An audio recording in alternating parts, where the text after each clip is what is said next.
नमस्कार, मैं तुलसीराम एस के बुक्स के यूट्यूब चैनल पर आप सभी का फिर से स्वागत करता हूं। देखिए, जो टेरिटोरियल आर्मी टीए की तैयारी कर रहे हैं उनके लिए हम फिर से आज प्रैक्टिस पेपर लेकर आए हैं।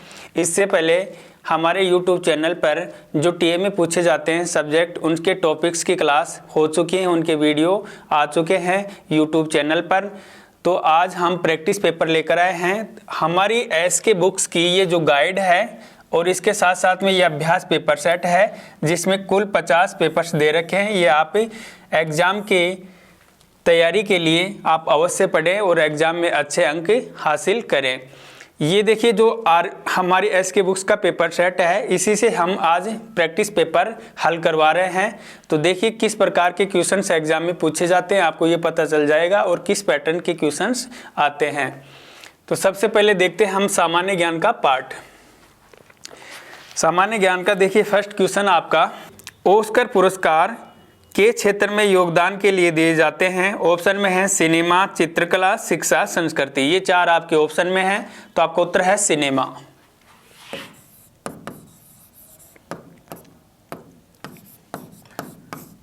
ऑस्कर अवार्ड सिनेमा के क्षेत्र में दिया जाता है और ये यूएसए द्वारा दिया जाता है, संयुक्त राज्य अमेरिका द्वारा दिया जाता है। सेकंड देखिए, निम्नलिखित में से कौन कभी भारत का वित्त मंत्री नहीं रहा? Doctor Manmohan Singh, Shri P Chidambaram, Shri Yashwant Sinha, Shri Kamal Nath. तो आपका उत्तर है श्री कमलनाथ। श्री कमलनाथ हैं ये कभी भारत के वित्त मंत्री नहीं रहे। बाकी डॉक्टर मनमोहन सिंह, श्री पी चिदम्बरम, श्री यशवंत सिन्हा ये भारत के वित्त मंत्री रहे थे। 3 नंबर देखिए, इंडिया गेट किस शहर में स्थित है? कोलकाता, दिल्ली, मुंबई, कोचीन। तो इंडिया गेट है वह दिल्ली में स्थित है। अगर यहाँ पूछ लें कि गेटवे ऑफ इंडिया कहाँ है, तो गेटवे ऑफ इंडिया है वह मुंबई में स्थित है। तो आपका उत्तर है दिल्ली। इंडिया गेट कहाँ स्थित है? दिल्ली।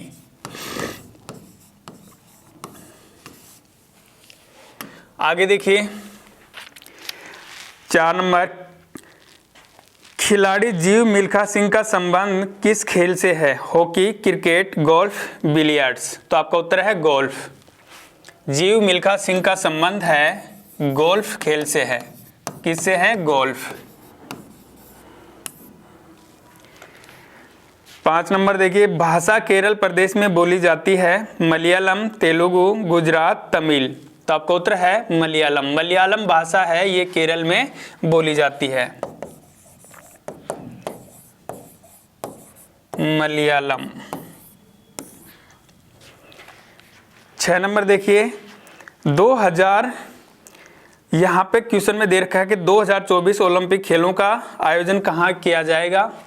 तो 2024 का जो ओलंपिक खेल है उनका आयोजन पेरिस में हुआ था, जबकि 2028 के जो ओलंपिक होंगे उनका आयोजन लॉस एंजिल्स अमेरिका में होगा। कहाँ होगा? Los Angeles America. 2028 ओलंपिक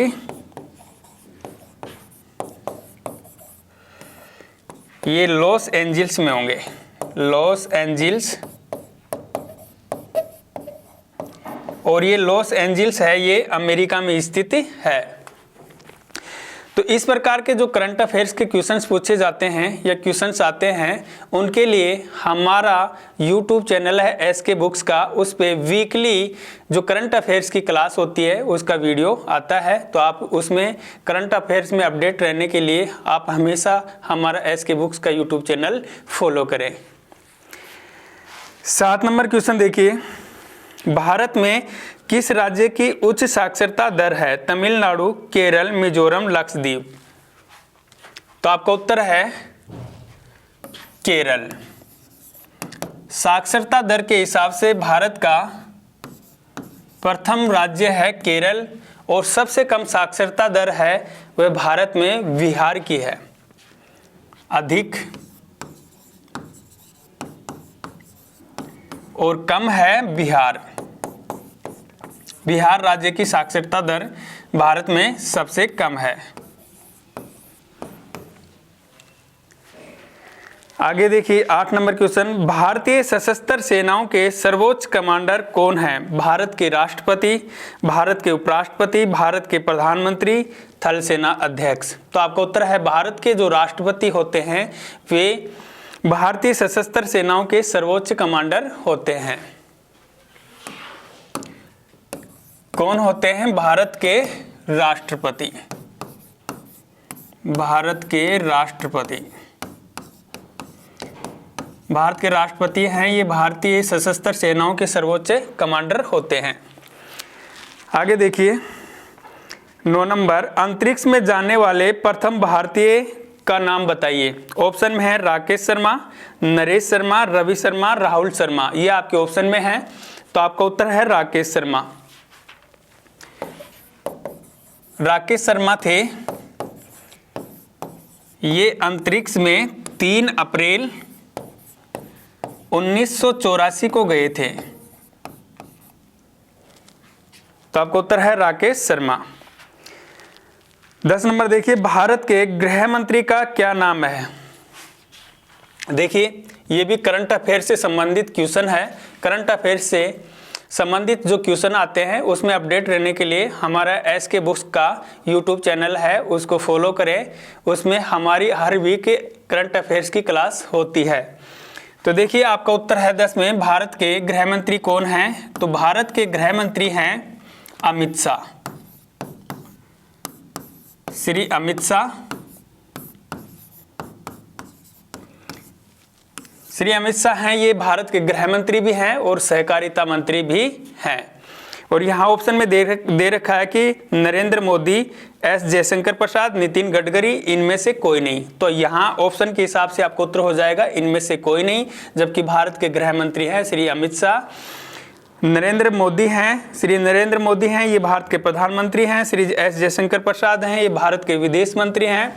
और श्री नितिन गडकरी जी हैं ये सड़क एवं परिवहन मंत्री हैं। आगे देखिए 11 नंबर क्वेश्चन, अमरकंटक से किस नदी का उद्गम होता है? सोन, महानदी, गोदावरी, नर्मदा। तो आपका उत्तर है अमरकंटक से नर्मदा नदी का उद्गम होता है। नर्मदा नदी का उद्गम स्थल है अमरकंटक और अमरकंटक मध्य प्रदेश में स्थित है। 12 नंबर देखिए, भारत और चीन को कौन सी रेखा विभाजित करती है? ऑप्शन में है मैकमोहन लाइन, चीन लाइन, डूरंड लाइन, 17 पैरेलल। तो आपका उत्तर है भारत और चीन को जो लाइन विभाजित करती है वह उस लाइन का नाम मैकमोहन लाइन है। मैकमोहन रेखा बोल दीजिए या लाइन बोल दीजिए। तो मैकमोहन लाइन है ये भारत और चीन को अलग करती है। भारत और पाकिस्तान के बीच में जो रेखा है उसका नाम रेड क्लिफ लाइन है। भारत और बांग्लादेश के बीच में जो रेखा है उसको रेड क्लिफ लाइन के नाम से ही जाना जाता है। और इसमें ऑप्शन दे रखा है डूरंड लाइन। डूरंड लाइन है ये अफगानिस्तान और पाकिस्तान के मध्य स्थित है। 17 पैरेलल है ये उत्तरी वियतनाम और दक्षिणी वियतनाम के बीच स्थित है। आगे देखिए क्वेश्चन 13 नंबर, भारत में लौह पुरुष के नाम से किसे जाना जाता है? अब्दुल कलाम आजाद, जवाहरलाल नेहरू, मोहनदास करमचंद गांधी, वल्लभ भाई पटेल। तो आपका उत्तर है सरदार वल्लभ भाई पटेल को सरदार वल्लभ भाई पटेल को भारत का लौह पुरुष या कह लीजिए इंग्लिश में आयरन मैन ऑफ इंडिया कहा जाता है। आगे देखिए 14 नंबर क्वेश्चन, विक्टोरिया मेमोरियल कहां पर स्थित है? ऑप्शन में है लखनऊ, कानपुर, कोलकाता, गोवा। तो आपका उत्तर है कोलकाता।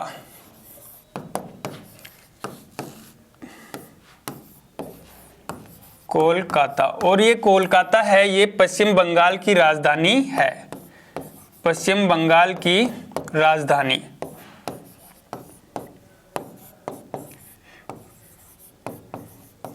तो आपका उत्तर है कोलकाता विक्टोरिया मेमोरियल कोलकाता में स्थित है और कोलकाता पश्चिम बंगाल की राजधानी है। लास्ट क्वेश्चन देखिए 15। भारत में चाय का सबसे बड़ा उत्पादक राज्य है वेस्ट बंगाल, बिहार, असम, ओडिशा। तो आपका उत्तर है असम। असम जो राज्य है, असम का वर्तमान नाम है असम और यहाँ ऑप्शन में है असम। असम राज्य है, यहीं पे भारत में सबसे अधिक चाय का उत्पादन होता है। प्रश्न नंबर 16।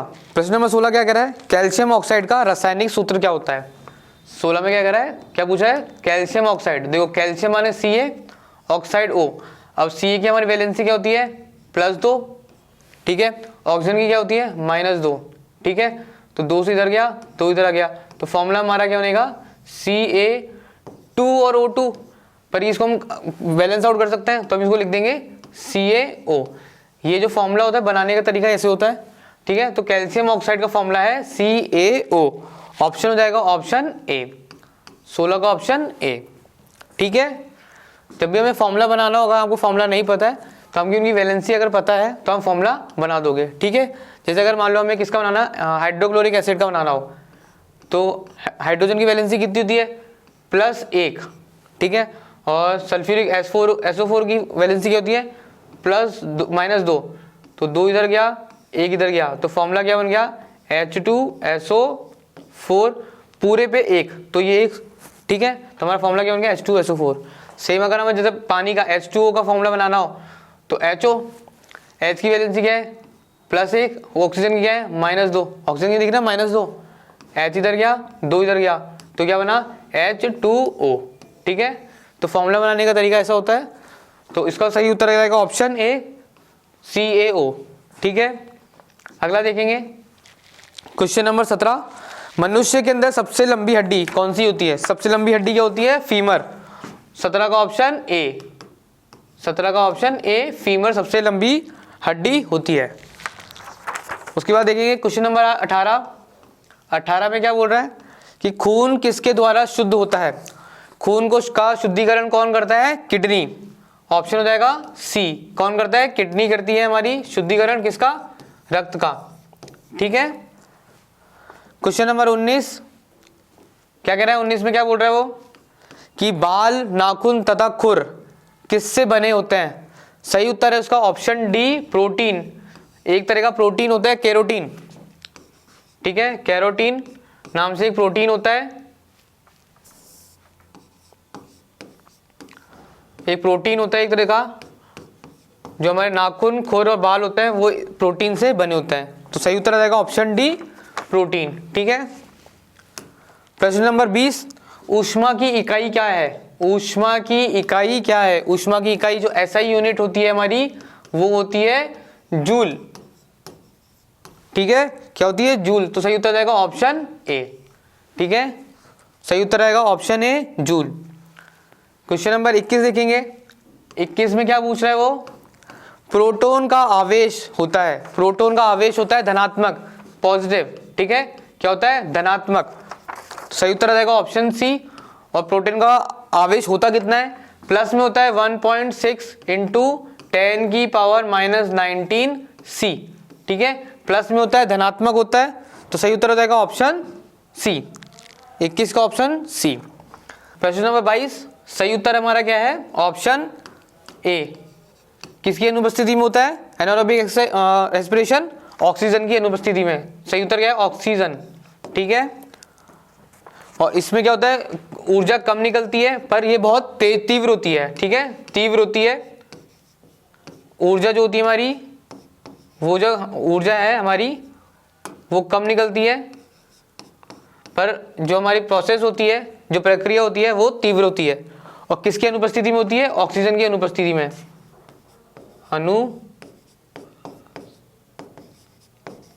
ठीक है। क्वेश्चन नंबर 23 देखेंगे। 23 में क्या पूछ रहा है कि पौधों में पाया जाने वाला जाइलम निम्न कार्य के लिए जिम्मेदार होता है। देखो जाइलम माने ज से जल, जाइलम, ठीक है। ज से जल, जल माने पानी, तो पौधों में पानी पहुंचाने का जो कार्य होता है, पानी का परिवहन होता है, वो कौन करता है? जाइलम। तो सही उत्तर आ जाएगा option A, option A xylem. वहीं अगर हम बात करते हैं फोलम की बात करते हैं, ठीक है, फोलम मतलब फर्स्ट है फूड, ठीक है, फूड, तो जो खाने का जो खाना पहुंचाना होता है वो कौन करता है, फोलम करता है। तो ज से जाइलम, जल माने पानी, तो हमारा उत्तर जाएगा ए, ठीक है, ऑप्शन ए। 24 नंबर देखेंगे, प्रश्न नंबर 24 क्या कह रहा है, निम्न में से सबसे लचीला होता है।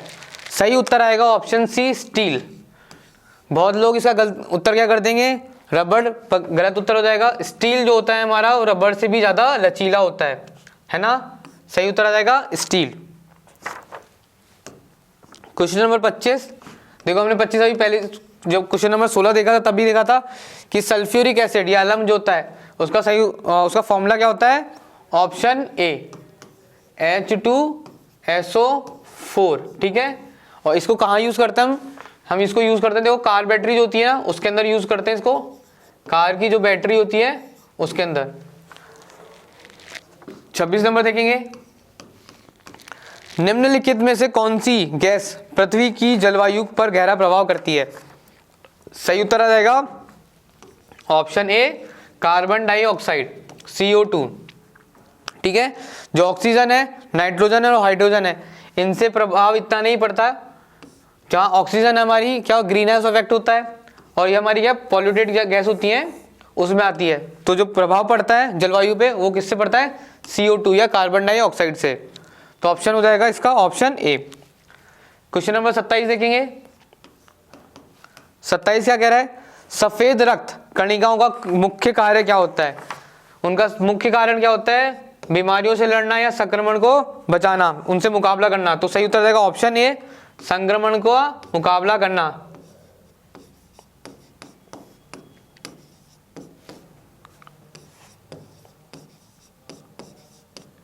जो हमारी बीमारियों से लड़ता है वो कौन लड़ता है, हमारा सफेद रक्त कोशिकाएं। तो सही उत्तर जाएगा ऑप्शन ए। प्रश्न नंबर 29 देखेंगे, 29 क्या कह रहा है कि अमोनियम क्लोराइड का फॉर्मूला क्या होता है। अमोनियम क्लोराइड फॉर्मूला होगा हमारा NH4Cl, ठीक है, NH4Cl। ऑप्शन हो जाएगा ऑप्शन ए। अमोनियम क्लोराइड का फॉर्मूला हो जाएगा NH4Cl। ये एक तरह का अलम होता है पर ये वीक होता है, ठीक है ना, कमजोर होता है, कमजोर अलम होता है। अराउंड इसका पीएच जो होता है हमारा वो 4 के अराउंड होता है, लगभग 4 के अराउंड, ठीक है, 3 से 5 के अराउंड घूमता है। प्रश्न नंबर 30 देखेंगे। 30 क्या बोल रहा है कि हाई एल्टीट्यूड में जब ऊंचाई पे जाते हैं तो जो लाल रक्त पेशियां हैं उनका क्या होता है, क्या वो बढ़ जाती है, कम हो जाती हैं, आकार बढ़ेगा या आकार घटेगा। सही उत्तर रहेगा ऑप्शन ए बढ़ जाती हैं। जब हम ऊंचाई पे जाते हैं तो हमें क्या होता है, जब हम हाइट पे जाते हैं तो ऑक्सीजन जो होती है उसकी कमी हो जाती है। जब ऊंचाई पे जाते हैं तो ऑक्सीजन कम हो जाता है। तो अब शरीर को तो ऑक्सीजन चाहिए, तो क्या होता है हमारा शरीर उस चीज़ की जो कमी है, ऑक्सीजन की जो कमी है उसको पूरा करने के लिए क्या करता है, जो लाल रक्त कोशिकाएं हैं उनका और बनाना स्टार्ट करता है, उनको और बनाना स्टार्ट करता है। तो जब ऊंचाई पे जाते हैं तो हमारी जो रक्त कोशिकाएं हैं, लाल रक्त कोश पेशियां हैं, उनकी संख्या बढ़ जाती है, ठीक है, क्योंकि आरबीसी जब बढ़ेगी तो शरीर को जो ऑक्सीजन की कमी है वो पूरी करेगा, ठीक है। तो उत्तर आएगा ऑप्शन ए बढ़ जाएंगी, ठीक है, ऑप्शन ए बढ़ जाएंगी। 31 नंबर क्वेश्चन क्या बोल रहा है आपसे, यदि 0.4 Z-3 अपॉन 1.5 Z + 9 इसका अनुपात आपको दिया है -7/5। इसको अपने को सोल्व करना है, ठीक है। इसको सोल्व करने के लिए अपन वज्रगुणन करते हैं। वज्रगुणन करने के लिए 0.4 को 5 से मल्टीप्लाई करा तो 2 और 0 आएगा। तो यहाँ पे 2.0 ना, तो ये लिख देता हूँ 2Z माइनस का 15 इक्वल टू ये 15 7 105, तो 10.5 Z, ये माइनस का है, ये माइनस, ये भी माइनस, 9 7 63, ठीक है। इसको अपन सोल्व करते हैं। इसको अपन सोल्व करेंगे तो ये Z एक तरफ ले आऊँ तो 2Z और 10.5Z कितना हो गया 12.5 जेड बराबर यहाँ माइनस का 63 है और ये माइनस का 15 इधर आके प्लस का 15 हो जाएगा, ठीक है। तो इसको अपन लिख लेते हैं 12.5 जेड बराबर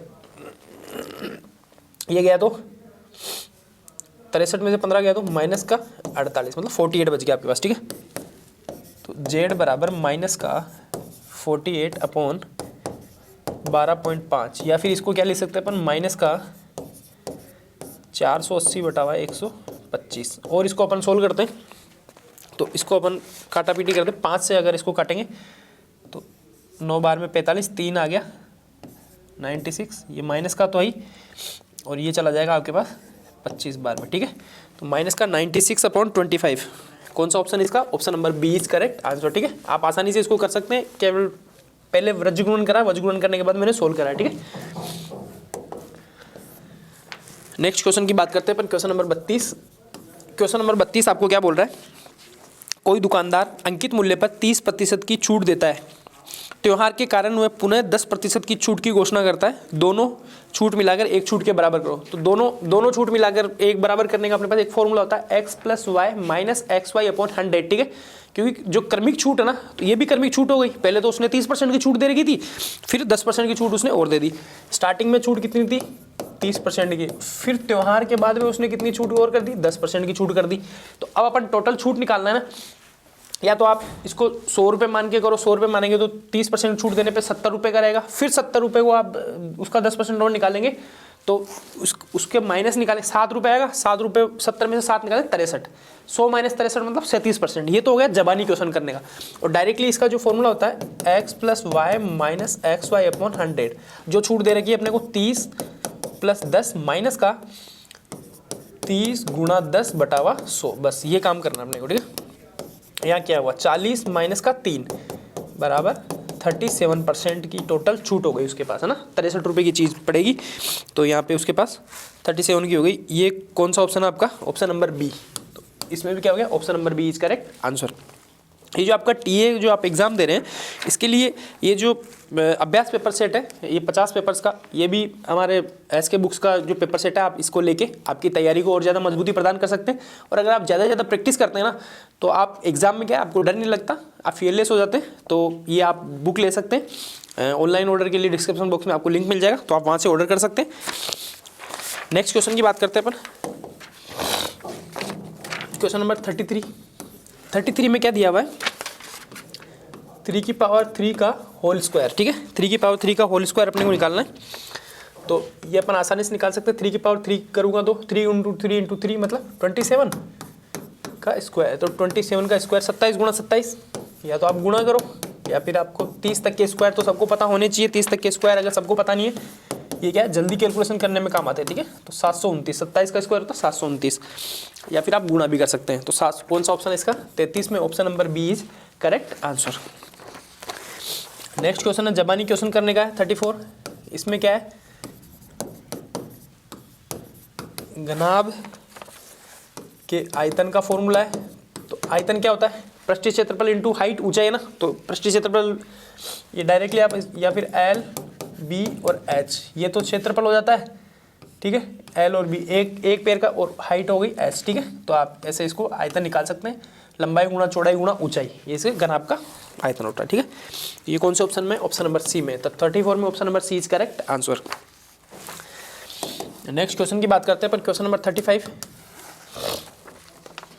क्वेश्चन बता रहा है, एक वृत्ताकार आकृति का व्यास 5 सेंटीमीटर है, तो उसका क्षेत्रफल बताओ। वृत्ताकार, अब वृत्त का क्षेत्रफल अपन जानते हैं, वृत्ताकार आकृति है तो वृत्त का क्षेत्रफल लगेगा इधर, वृत्त का क्षेत्रफल होता है πr²। अब अपने को क्या दे रखा है, व्यास दे रखा है। तो व्यास क्या होता है, त्रिज्या का दुगुना होता है। तो व्यास कितना दे रखा है इन्होंने, व्यास कितना दिया है 5 सेंटीमीटर। तो यहाँ से त्रिज्या कितनी हो जाएगी, व्यास क्या दी हो जाएगी 5/2 कर लूँ, पॉइंट में करने की जरूरत नहीं है, अभी आगे अपन सोल्व कर लेंगे।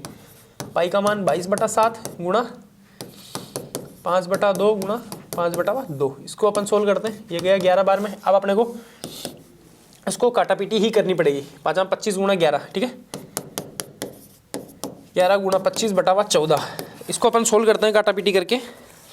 यह आता है अपने 19.64 सेंटीमीटर स्क्वायर, ये अपना आंसर बनेगा। तो ये कौन सा है 35 में? Option number A is correct answer. खाली वृत्त का फॉर्मूला लगाना था, वृत्त के क्षेत्रफल का, और अपने को कुछ भी नहीं करना। क्वेश्चन नंबर 36 में क्या दिया हुआ है? एक आदमी ने एक तोता व एक मुर्गा क्रमशः 25 रुपये और 20 रुपये में खरीदा। तोता खरीदा उसने 25 रुपये में और मुर्गा खरीदा 20 रुपये में। उसे तोते पर 20% का लाभ हुआ और मुर्गे पर 5% की हानि हुई, तो कुल लाभ और हानि। ठीक है, तो अपन इसका निकाल लेते हैं। खरीदा 20% का लाभ हुआ तोते पे ना, 25 का 120/100, 20% का लाभ हुआ तो, और 20% की क्या 20 रुपये पे हानि कितनी हुई इसको? 5% की, तो 95/100। बस इतना सा काम करना है अपने को। अब उसका टोटल क्रय मूल्य तो कितना हो गया?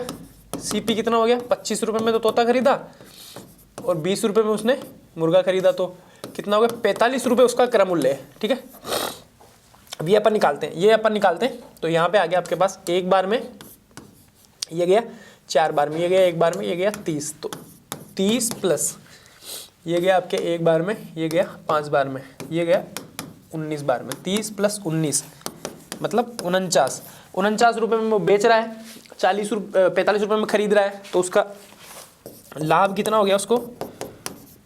49 माइनस 45 बराबर 4 रुपये का उसको हो गया लाभ। ठीक है, अगर ये चीज़ कम आ जाती ना, मान लो यहाँ पे कम होता है, यहाँ पे 40 होता, 45 से कम होता तो उसको हानि होती। कितनी की होती? जिस 45 में से अपन घटा देते। अब यहाँ पे ज़्यादा हो रहा है, विक्रय मूल्य ज़्यादा रहा, तो ऑब्वियसली उसको लाभ होगा। कितना हुआ? 4 रुपये का लाभ हो गया। तो नेक्स्ट क्वेश्चन पे अपन चलते हैं। Question number 37। क्वेश्चन नंबर 37 आपको क्या बोल रहा है? निम्नलिखित में से कौन सी संख्या 9 से पूरी तरह विभाजित है? अब आपको पता है 9 से विभाजितता के लिए अपन क्या करते हैं? उस संख्या में अंकों का योग है ना, उसमें 9 का पूरा भाग जाना चाहिए, या फिर पूरा योग है ना 9 होना चाहिए। तो इसके ऑप्शन है आपके पास 6, 2, 3, 4, 5 और 8। ठीक है, इसमें देखो अंकों का योग करेंगे अपन 8, 8, 16, 16, 5, 21, 25, 28, 30 और 36, मतलब 36 में 9 का पूरा भाग जा रहा है। 9 चौक 36, कितने भी बार में जाए वो डिपेंड नहीं करता कि भाग कितने बार में जाए, पूरा भाग जाना चाहिए। तो ये संख्या क्या है? विभाजित है किससे? 9 से। अगर 9 से है तो 3 से भी होगी। ठीक है, ये अपने को ध्यान देने की चीज़। बाकी जो 2 ऑप्शन देखेंगे आप 7, 5, 3, 2, 4, 5, 8, इसके अंकों का योग कर लो आप, 9 से विभाजित नहीं होता है। ठीक है, एक और संख्या थी 170 1827 नॉट इक्वल टू 9। ये दोनों 9 से विभाजित नहीं है, क्योंकि इसके अंकों का योग 9 से विभाजित नहीं है। तो यहाँ पे ऑप्शन नंबर बी, 37 में option number B is correct answer. Next question की बात करते हैं अपन 38 में आपको क्या दिया हुआ है?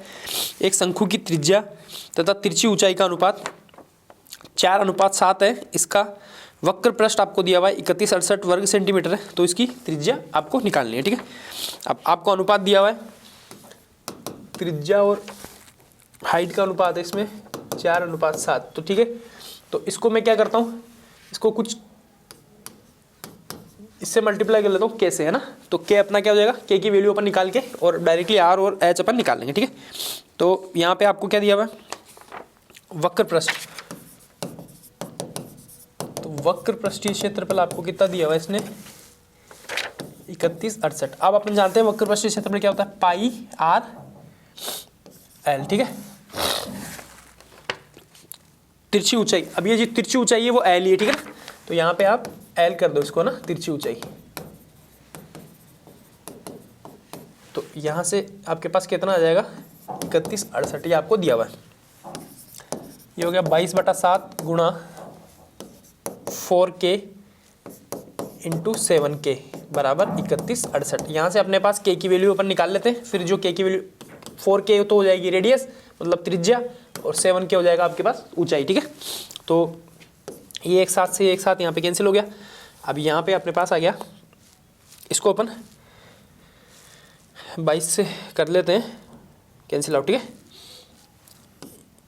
ये गया एक बार में, ये गया 22 का भाग देंगे तो 22 एकम 22, फिर ये बच गया 9, 9 96 है ना, 22 फिर ये बचा 8 4, 144 बार में गया और ये आ गया आपके पास, यहाँ आ गया आपके पास के स्क्वायर बराबर 144/4 मतलब 36। तो यहाँ से आपके पास के की वैल्यू आ गई 6, ठीक है, के की वैल्यू आ गई 6। तो अब आपको क्या चाहिए, त्रिज्या चाहिए। तो त्रिज्या आपके पास क्या है, 4 गुणा के, तो 4 गुणा 6, 6 चौक 24, ठीक है। अगर आपको ऊंचाई चाहिए थी तो 7 गुणा 6, 7 छंग 42 हो जाती, ठीक है। आप इसका निकाल के देख सकते हैं। तो यहाँ पे कौन सा ऑप्शन है, ये ऑप्शन नंबर ए, 38 में option number A is correct answer, ठीक है। इसको अपन निकाल सकते हैं। और क्वेश्चन नंबर 39 में आप आ जाओ। क्वेश्चन नंबर 39 आपको क्या बोल रहे हैं, 2500 रुपये पर 4% वार्षिक ब्याज की दर से 2 वर्ष में चक्रवृद्धि ब्याज और साधारण ब्याज का अंतर बताओ। अब देखो, चक्रवृद्धि ब्याज और साधारण ब्याज के अंतर का फॉर्मूला जब 2 वर्ष हो ना, वो क्या होता है, PR/100⁻², ठीक है। ये क्या है, मूलधन है, आर क्या है आपको दर दी हुई, ठीक है।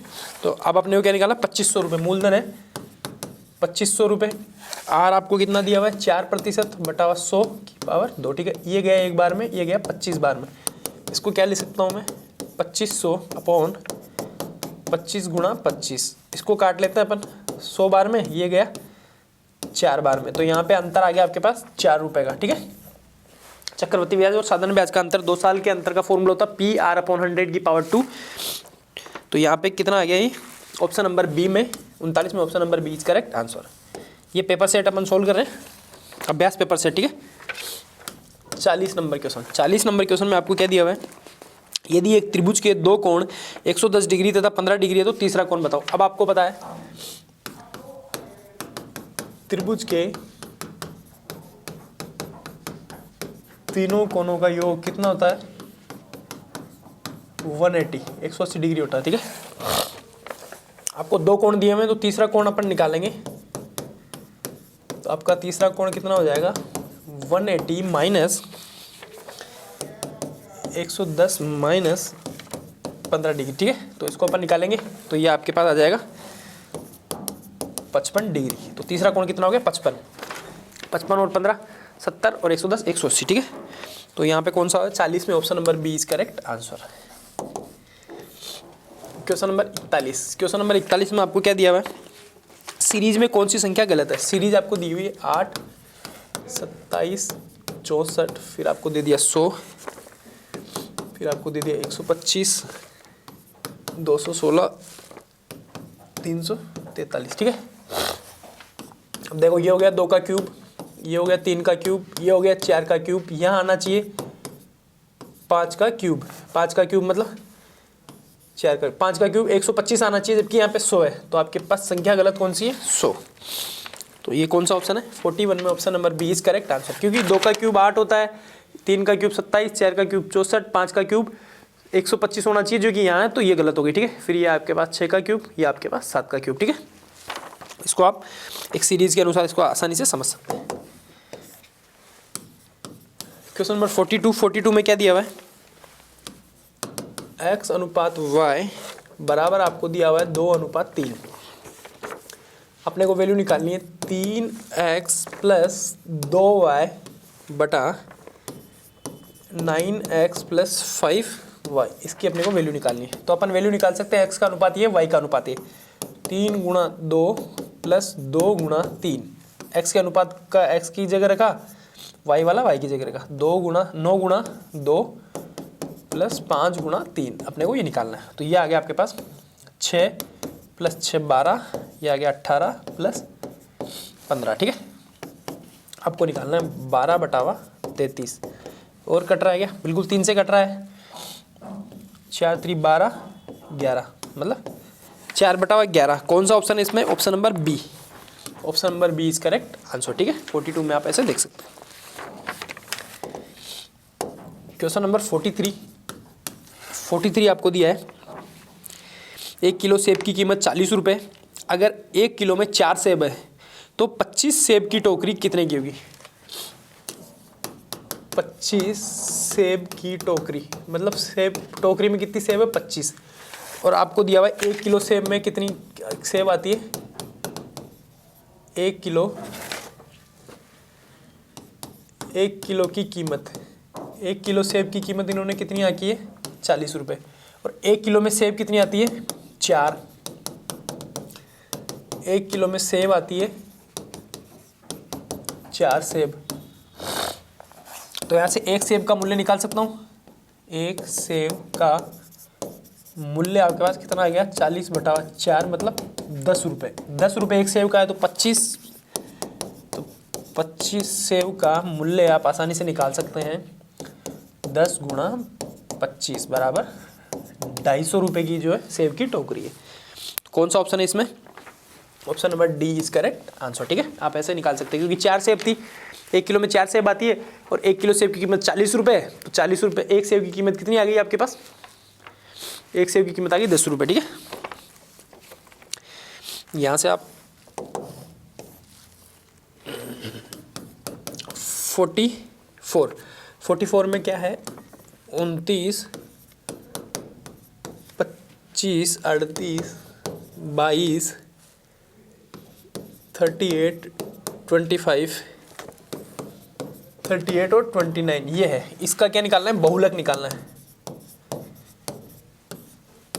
मोड मतलब बहुलक का क्या मतलब होता है? जो संख्या ज़्यादा बार रिपीट होती है, ज़्यादा बार जिसकी आवृत्ति हुई है बारंबार था, तो वो क्या होता है? बहुलक होता है। ठीक है, 29 एक बार में, 2 बार में, 29 आया 2 बार में, 25 एक 2 बार 25 है, 22 एक ही बार में, 38 1 2 3, 38 का रिपीटेशन कितने बार है? 3 बार, 29 का रिपीटेशन है 2 बार, 25 का रिपीटेशन है 2 बार और 22 है 1 बार में। 3 5 7 1 8 संख्या 1 2 3 4 5 6 7, तो 38 कितनी बार आया? 3 बार। तो जिसकी ज़्यादा आवृत्ति होती है वो उसका बहुलक होता है। ठीक है, तो ऑप्शन कितना आ गया? ऑप्शन नंबर बी, मतलब इसका 38 क्या हो जाएगा? बहुलक हो जाएगा। क्वेश्चन नंबर 45 में आपको क्या दिया हुआ है? प्रतिशत को दशमलव में बदलो। 16% है, 16% को आपने को क्या बताना? दशमलव में। तो आप आसानी से निकाल सकते हैं 16/100। ठीक है, तो यहाँ पे क्या निकालेंगे? 16 का भाग देंगे, 2 के बाद स्थान के बाद पॉइंट आ जाएगा, तो 0.16। ठीक है, ये हो गया आपका आंसर। ये कौन सा ऑप्शन में है? ये आपके ऑप्शन नंबर ए में है। तो यहाँ पे क्या हो गया? Option number A is correct answer. ठीक है, क्वेश्चन नंबर 46, निम्नलिखित श्रेणी का अगला पद ज्ञात करो। श्रेणी है 2 6 14 30 और ये अगला पद। आपके पास ऑप्शन है ए बी सी और डी। 68 52 48 62। ठीक है, ध्यान से देखना। फर्स्ट स्टेप से सेकंड स्टेप पे जा रहे हो, सेकंड से थर्ड जाएंगे, थर्ड से फोर्थ जाएंगे, तो आपको जो ये बढ़ते हुए क्रम में है कितना जोड़ा है? 2 से 6 जाएंगे प्लस 4 कर दिया, 6 से 14 जाएंगे प्लस 8 कर दिया, 14 से 30 जाएंगे प्लस 16 कर लिया। तो आप देखिएगा ये 4 है, ये 8, ये 16 है, तो 4 का दुगना कितना हो गया? 8, 8 का दुगना कितना हो गया? 16, 16 का दुगना कितना हो जाएगा? जैसे ही हम दुगना करेंगे तो कितना हो जाएगा? 32। तो हम यहाँ से प्लस कितना कर देंगे? 32, 16 दूना 32, तो 30 और 32 कितने हो गए? 62। तो हमारा जो पद आया वो है 62। D option is correct. Okay, D हमारा सही आंसर है। चलिए नेक्स्ट क्वेश्चन नंबर 47। एक आदमी दक्षिण दिशा की ओर मुंह किए हुए खड़ा है। अब ध्यान से रखना बेटा, ये हमारी दिशा है। देखिए, उत्तर दिशा ऊपर होती है, दक्षिण नीचे होती है, पूरब और ये पश्चिम। ठीक है, अब वो व्यक्ति किधर खड़ा है मुंह करके? इधर। तो व्यक्ति का मुंह है, ठीक है, दक्षिण की ओर।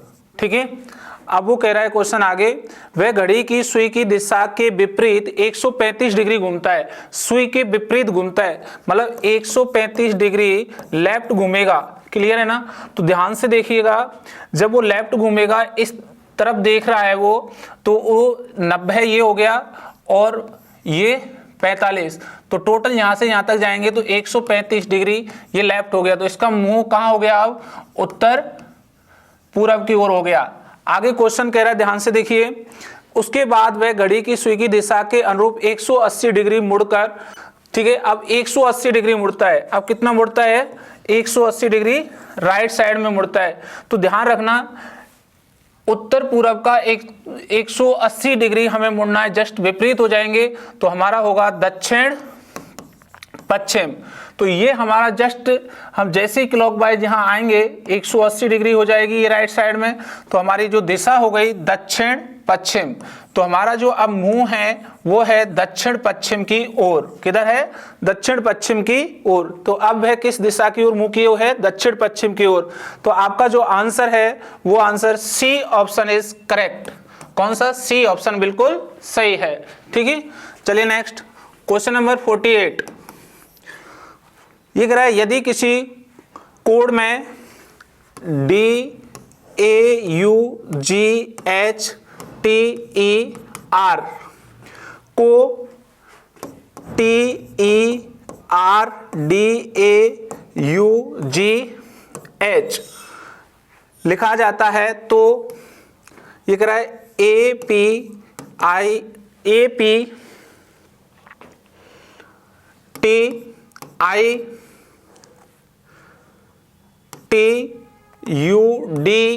को कोड ज्ञात करें। अब इसका कोड ज्ञात करना है, ध्यान से देखिए बेटा, ये है TER। तो ये TER आप देख रहे हो, ये अंत के 3 लेटर ये आ गए, अंत के 3 लेटर आ गए ये, ठीक है। अब ये है DAU, ये है DAU, और ये देखिए पहले 3 लेटर ये आ गए, ठीक है। और ये है GA, और ये अंत में 2, ये GA अंत में ये 2 चले गए। तो ये देखिए जो बाद वाले हैं वो पहले आ गए, पहले हैं वो मध्य में आ गए, मध्य वाले हैं वो बाद में चले गए हैं, ठीक है। ऐसे ही हम देखेंगे तो जो लास्ट वाले हैं वो पहले आ जाएंगे, तो UDE पहले 3 मध्य में चले जाएंगे, APT बीच के 2 लास्ट में चले जाएंगे, IT। तो हमारा जो ये आंसर बना है वो है UDEAPTIT। तो ये ऑप्शन है आपका, ध्यान से देखिए, UDE,